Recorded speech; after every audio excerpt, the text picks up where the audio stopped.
What if I told you that a 400-year-old samurai could solve your biggest problems today? Not your Wi-Fi connection, not your Netflix but the real problems. The ones that keep you awake at 3 a.m. The voice in your head that whispers you're not good enough. The paralysis when you know what you need to do but can't bring yourself to do it. The constant feeling that you're living someone else's life.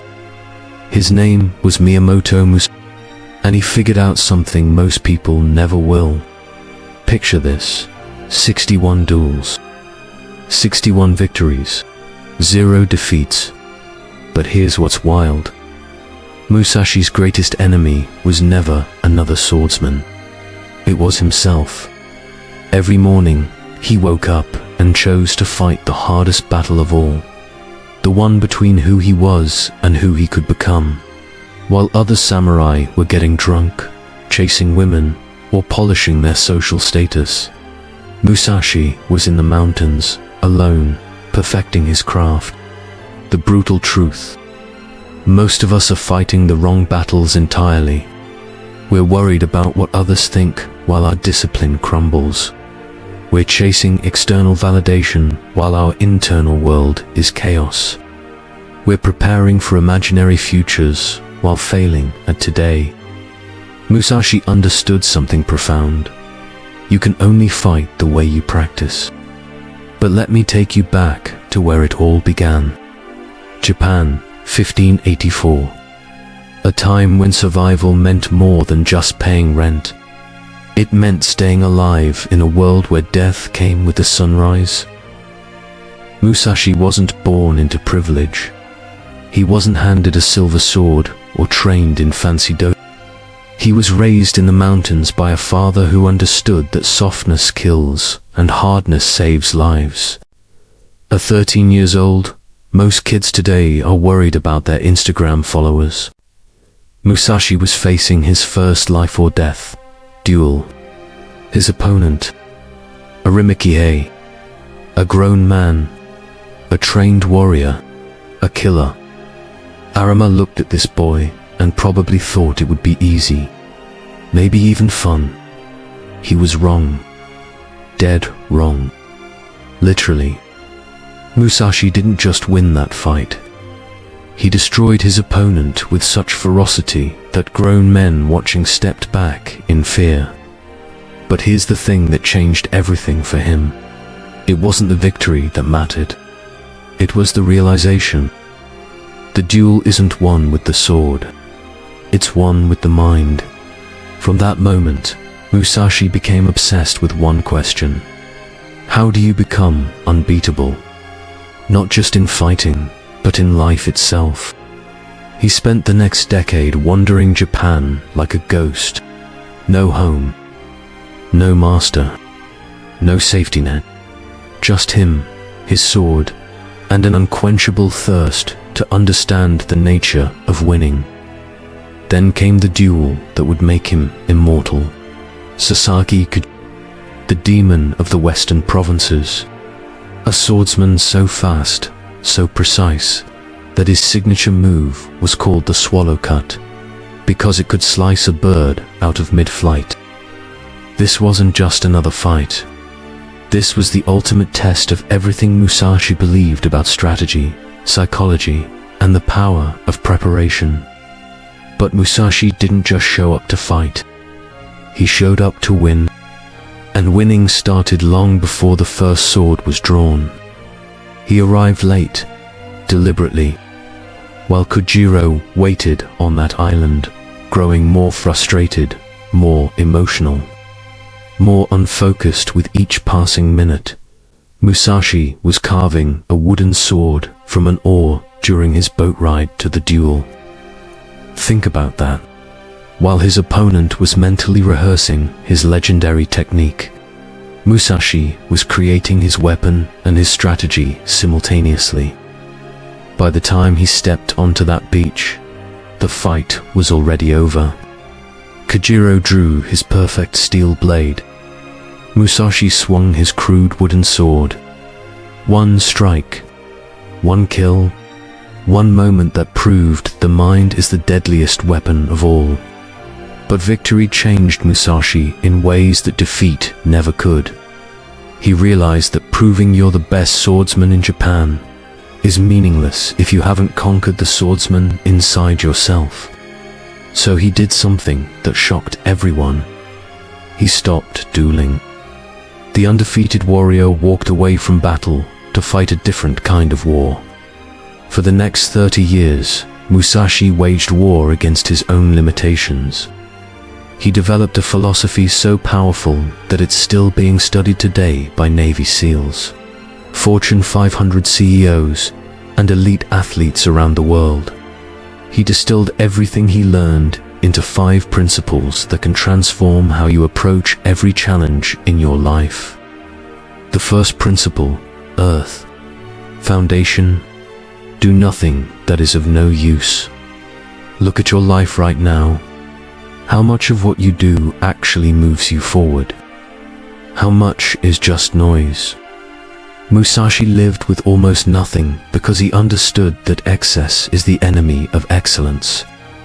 Every possession you don't need owns a piece of your attention. Every habit that doesn't serve your growth is slowly killing your potential. Modern translation: your phone is not helping you become great. Your Netflix addiction is not building your future. Your need to be constantly entertained is making you weak. Cut the dead weight. Focus on what matters. Everything else is just distraction wearing a disguise. The second principle, water. Adaptability. Think lightly of yourself and deeply of the world. Water doesn't fight the rock. It flows around it. Eventually, it carves through mountains. Most people are rocks, rigid, brittle. They break when life doesn't go according to plan. You want to be water, flexible, responsive, unstoppable. This means when your plan fails, you don't. When the economy crashes, you adapt. When relationships end, you flow forward. When doors close, you find windows. The question isn't whether life will hit you hard. The question is whether you'll be strong enough to bend without breaking. The third principle, fire. Intensity. Accept everything just the way it is, but perceive that which cannot be seen. Fire doesn't apologize for burning. It doesn't ask permission to be hot. Musashi entered every duel knowing he might die. But here's the paradox. The moment he accepted death, he became unstoppable. Your modern version of accepting death is accepting failure. The moment you stop being afraid of looking stupid, you become dangerous. The moment you stop caring about what others think, you become free. The moment you accept that comfort is the enemy of growth, you become unstoppable. The fourth principle, wind. Perspective. To know 10,000 things, know one well. Musashi didn't just study his own technique, he studied everyone else's. He learned their strengths so he could exploit their weaknesses. He understood their psychology so he could manipulate their emotions. He studied the wind so he could use it to his advantage. In your life, this means understanding not just what you're good at, but what everyone else is doing wrong. Study your competition. Learn from your enemies. Understand the patterns that most people can't see. Knowledge is power, but applied knowledge is victory. The fifth principle, void. Mastery. Know the way broadly, and you will see it in all things. This is the ultimate level. The point where you stop thinking and start being. Where action becomes instinct. Where mastery becomes natural. Musashi called it no mind. The state where you're so prepared, so trained, so focused that you react perfectly without conscious thought. Think about the best athletes, musicians, or performers you've ever seen. At their peak, they're not thinking about technique. They're not analyzing their moves. They're in the void. Pure flow, pure instinct, pure mastery. But here's what Musashi understood that most people miss. Getting to the void isn't about talent. It's about training. It's about showing up every single day and doing the work, especially when you don't feel like it, especially when it's hard, especially when no one is watching. In his final years, Musashi wrote something called the Dokodo, the way of walking alone. 21 principles for living that are so powerful, they'll change how you see everything. Do not seek pleasure for its own sake. Do not regret what you have done. Do not be jealous. Do not let yourself be saddened by a separation. These aren't just nice quotes for your Instagram story. These are battle-tested principles from a man who understood that the biggest battle you'll ever fight is against yourself, against your weakness, against your excuses, against your need to be comfortable. Let me ask you something. Right now, in your life, what's the one thing you know you should be doing but you're not? What's the conversation you're avoiding? What's the project you're procrastinating on? What's the dream you're too scared to pursue? That's your duel. That's your Kojiro. And just like Musashi, you have a choice. You can show up prepared, focused, and ready to win. Or you can show up hoping for the best.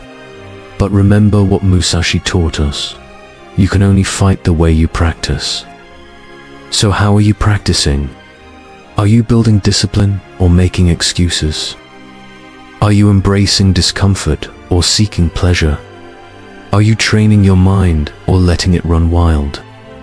Are you becoming the person you need to be, or are you staying comfortable with who you've always been? The truth is, most people will choose comfort. They'll choose the easy path. They'll choose to be average. And that's exactly why Musashi's way works. It's not crowded at the top, because most people aren't willing to do what it takes to get there. But you're different. You're here. You're listening. You're learning. That means you understand something that most people never will. Success isn't about luck. It's not about talent. It's not about having the right connections or the perfect circumstances. Success is about mastering yourself first. Musashi spent his entire life proving one simple truth. If you can master your mind, you can master your life. If you can control your thoughts, you can control your actions. If you can discipline yourself, you can achieve anything. The question is simple. Are you ready to walk the way? Are you ready to stop making excuses and start making progress? Are you ready to stop being average and start being exceptional? Because the path is there. Musashi already mapped it out for you. The training ground is your daily life. The opponent is your old self. And the victory, that's becoming who you were always meant to be. The way is in training. The question is, are you ready to begin?